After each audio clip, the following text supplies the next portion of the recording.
મળતું હોય છે હૃદય રોગનો હુમલો ક્યારેય પણ કોઈને પણ આવી શકે, પરંતુ અમુક લોકોની અંદર હૃદય રોગનો હુમલો આવવાની શક્યતાઓ વધારે જોવા મળતી હોય છે. આવું શું કામ? ઓકે,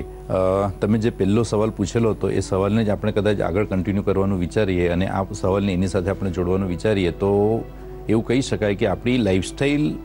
એવી અત્યારે થઈ છે કે જેની અંદર અત્યારે આપણે કોરોનાના હિસાબે પણ કદાચ ગણતરી કરીએ તો કોરોનાની અંદર એવું કહેવાય છે કે કોમોર્બિડ કન્ડિશન જેમની વધારે છે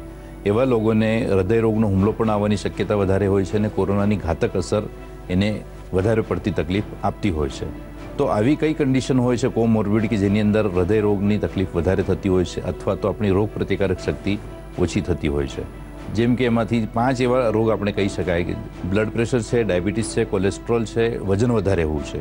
વજન વધારે હોવું આપણે કદાચ એવું વિચારીએ કે વજન વધારે હોવું એટલે આપણે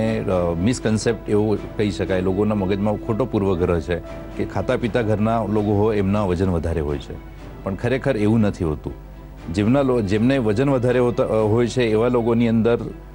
બ્લડ પ્રેશર વધવાનો ચાન્સ વધી જાય છે, ડાયાબિટીસ થવાનો ચાન્સ વધી જાય છે, કોલેસ્ટ્રોલ વધવાના ચાન્સ વધી જાય છે અને સરવાળે આ ત્રણેયમાંથી કોઈ 1, 2 કે 3 રોગ જ્યારે હોય છે એટલે આગળ જતાં હૃદય રોગ તરફ એ વસ્તુ લઈ જતી હોય છે. એટલે આવી જે રિસ્ક જે લોકોની અંદર હોય છે એવા લોકોની અંદર હૃદય રોગનો હુમલો આવવાનો ચાન્સ વધી જાય છે.